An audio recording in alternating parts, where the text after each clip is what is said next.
Assalamualaikum warahmatullahi wabarakatuh. Sebelumnya, perkenalkan kami dari kelompok 5 Praktikum Pendidikan Anak Berkebutuhan Khusus yang beranggotakan ada Mbak Akidatul Iza NIM 030 dan saya Vina Kala Anjani NIM 035. Nah, kelompok 5 akan membahas sedikit mengenai wawancara kepada guru yang sudah pernah menangani anak tunalaras. Yang pertama, langsung saja, yang pertama ada kajian teori. Nah, anak-anak yang mengalami gangguan atau kelainan berat mendapatkan pendidikan seperti anak pada umumnya, sesuai dengan Undang-Undang Nomor 20 Tahun 2003 tentang Sistem Pendidikan Nasional yang menyatakan bahwa warga negara yang memiliki kelainan fisik, emosional, mental, intelektual, dan sosial berhak memperoleh pendidikan khusus.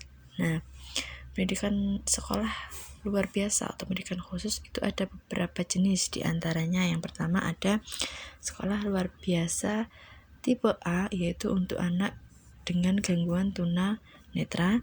Kemudian ada SLB tipe B, itu untuk anak yang bergangguan tunarungu.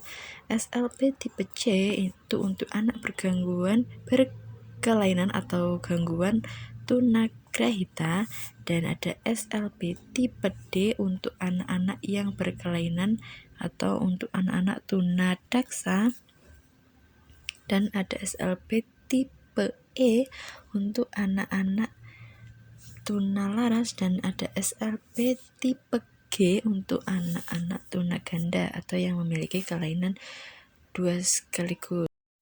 Kemudian ada landasan atau dasar-dasar hukum yang melindungi anak-anak tunalaras. Di antaranya yang pertama ada Undang-Undang 1945, yang kedua ada Undang-Undang Nomor 20 Tahun 2003 seperti yang sudah saya sampaikan tadi. Yang ketiga ada Peraturan Pemerintah Nomor 28 Tahun 1990 tentang Pendidikan Dasar. Yang keempat ada Peraturan Pemerintah Nomor 29 Tahun 1990 tentang Pendidikan Menengah. Yang kelima ada Peraturan Pemerintah Nomor 72 Tahun 1990 tentang Pendidikan Luar Biasa, dan seterusnya. Ya, selanjutnya ada macam-macam bentuk penyelenggaraan pendidikan anak tunalaras, yang diantaranya yang pertama ada penyelenggaraan bimbingan dan penyuluhan di sekolah reguler. Nah, di mana jika ada anak yang menunjukkan atau menampakkan gejala-gejala kenakalan atau gangguan sosial emosional, maka anak akan mendapatkan perhatian dan layanan khusus. Yang kedua ada kelas khusus apabila anak tunalaras perlu belajar terpisah dari teman sekelas. Nah, kelas khusus itu biasanya ada di setiap sekolah dan masih menjadi bagian dari sekolah yang bersangkutan. Biasanya kelas khusus itu dipegang oleh seorang guru atau pendidik yang berlatar belakang PLB. Yang ketiga ada sekolah luar biasa bagi tunalaras tanpa asrama. Nah, ini sekolah dengan anak-anak gangguan sosial emosional yang medium atau level menengah. Kemudian ada sekolah luar biasa dengan asrama. Sekolah luar biasa dengan asrama ini diperuntukkan bagi anak-anak yang memiliki kenakalan berat sehingga mereka perlu bimbingan dan pembinaan lebih lanjut. Selanjutnya ada prinsip-prinsip terapi permainan bagi anak tunalaras. Yang pertama ada prinsip kasih sayang. Nah, anak-anak yang mengalami gangguan sosial emosional ini memiliki karakteristik dengan gangguan kepribadian. Jadi perlunya pendekatan secara psikis dengan kasih sayang dari semua pihak, baik keluarga, sekolah, maupun masyarakat. Yang kedua ada prinsip individual.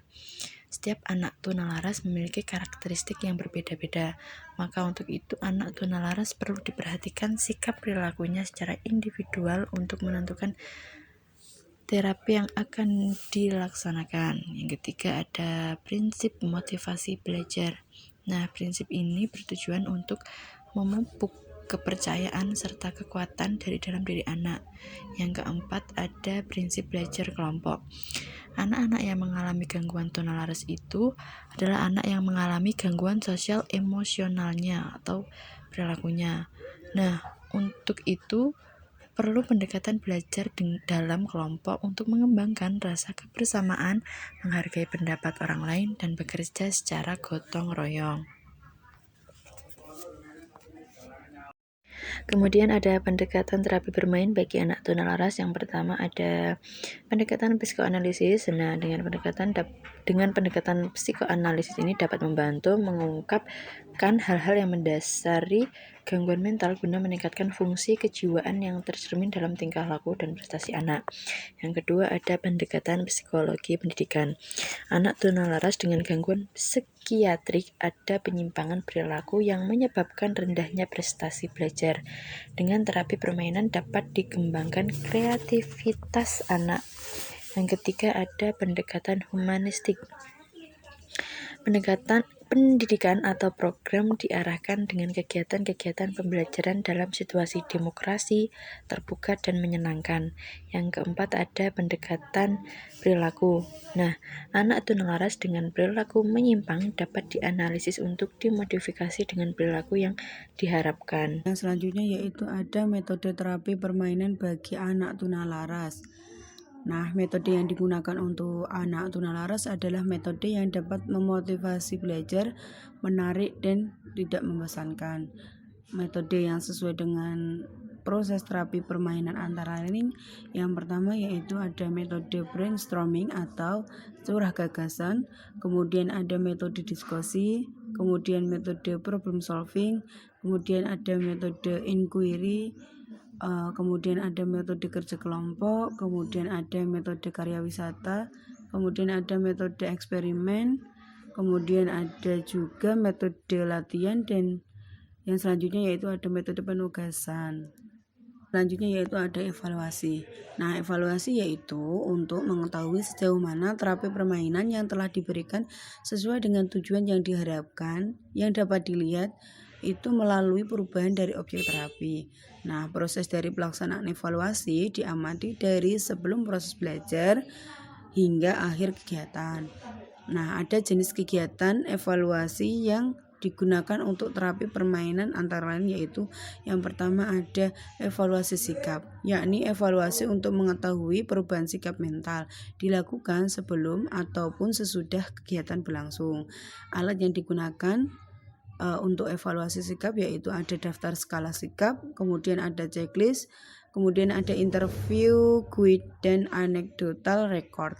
Kemudian yang kedua yaitu ada evaluasi minat dan juga bakat. Nah, yang ditujukan untuk mengetahui minat dan bakat anak. Alat yang digunakan adalah alat-alat permainan, keterampilan, dan juga alat-alat olahraga. Kemudian yang ketiga yaitu ada evaluasi kemampuan. Nah, dimaksudkan untuk mengetahui kemampuan masing-masing anak yang meliputi kemampuan mental, intelektual, dan fisik yang di dalamnya termasuk kemampuan otot dan alat koordinasi sensomotorik. Kemudian yang keempat yaitu ada evaluasi sosial yang digunakan untuk mengetahui antara hubungan sosial anak tunalaras kepada sesama teman, guru, orang tua, dan juga masyarakat. Evaluasi ini dapat dilakukan kapan saja. Nah, alat yang digunakan sama dengan alat evaluasi pada umumnya dan diperlukan sosiometri. Yang selanjutnya yaitu hasil wawancara. Nah, anak tunalaras adalah anak yang mengalami gangguan perilaku dan juga emosi. Menurut wawancara dengan salah satu guru yang pernah menangani anak tunalaras, bahwasanya faktor yang paling krusial dari anak berkebutuhan khusus, khususnya anak tunalaras, yaitu dari faktor keluarga dan juga lingkungan. Nah, anak tunalaras ini memiliki ciri-ciri yang pertama itu ada gangguan perilaku yang tidak sesuai dengan usia perkembangan anak. Kemudian ketika melakukan kesalahan tidak mau meminta maaf dan bahkan dia juga bisa mengulangi kesalahannya. Kemudian yang ketiga itu ada suka jahil kepada temannya. Kemudian ciri-ciri yang keempat yaitu meluapkan emosinya sesukanya. Kemudian yang selanjutnya yaitu suka menindas orang-orang di sekitarnya. Nah, untuk yang terakhir yaitu kurang bisa mematuhi tata tertib yang diterapkan di sekolah maupun di rumah. Nah, pantangan untuk anak tunalaras sama halnya dengan anak-anak berkebutuhan khusus lainnya. Dianjurkan dengan diet makanan, namun dikembalikan lagi ke kondisi anak masing-masing. Pembelajaran untuk anak tunalaras SLBE. Yang pertama diutamakan ke pendidikan perilaku, kemudian akademik. Kemudian yang kedua tidak ada ujian untuk anak tunalaras, hanya saja seperti sudah melewati gangguan yang dialami.